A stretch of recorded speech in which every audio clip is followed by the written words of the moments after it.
So these are my genuine reasons for withholding my council tax. It's against my conscience to pay money to a corporation that invests money in arms companies.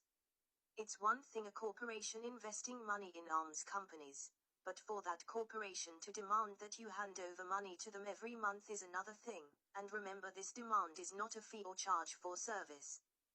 The House of Commons Library states, all of the funding raised through council tax can be spent as the local authority sees fit.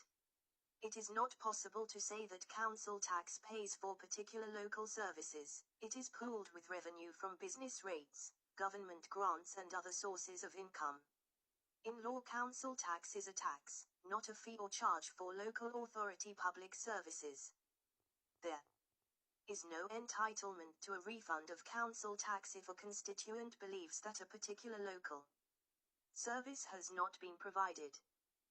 The Rome Statute of the International Criminal Court summary of Article 25.3, c. A person who aids, abets or assists in the commission of a crime of genocide, a crime against humanity or a war crime, including providing the means for its commission, shall be criminally responsible and liable for punishment. Legislation that should make the withholding of council tax lawful. Section 15 and 17 of the 2000 Terrorism Act and Section 51 and 52 International Criminal Court Act 2001 gives us all a lawful reason to withhold our council tax.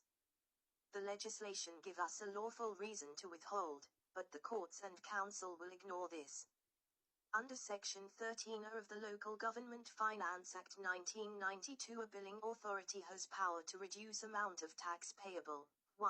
Where a person is liable to pay council tax in respect of any chargeable dwelling and any day, the billing authority for the area in which the dwelling is situated may reduce the amount which he is liable to pay as respects the dwelling and the day to such extent as it thinks fit. 2. The power under subsection 1 above includes power to reduce an amount to nil. 3.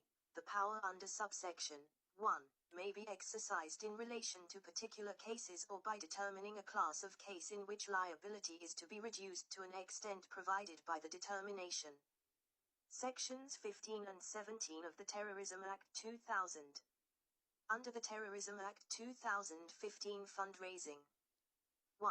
A person commits an offense if he, a. invites another to provide money or other property, and b. intends that it should be used, or has reasonable cause to suspect that it may be used, for the purposes of terrorism.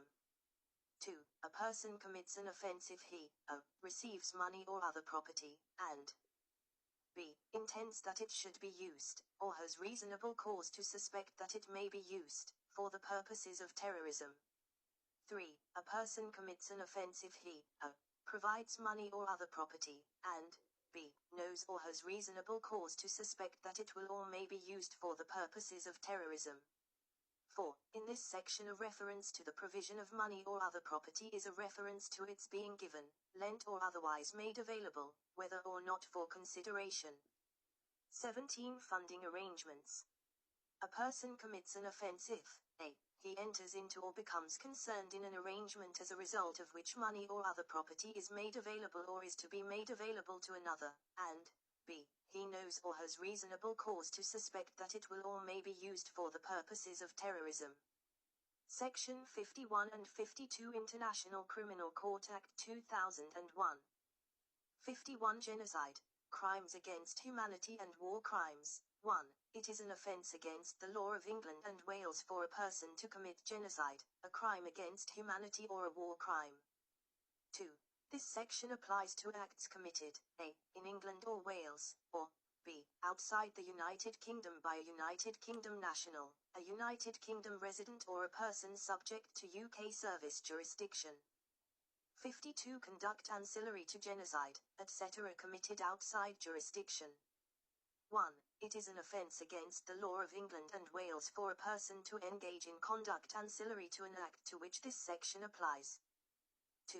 This section applies to an act that if committed in England or Wales would constitute a. an offence under Section 51, genocide, crime against humanity or war crime, or b. an offence under this section, but which, being committed, or intended to be committed, outside England and Wales, does not constitute such an offence. 3.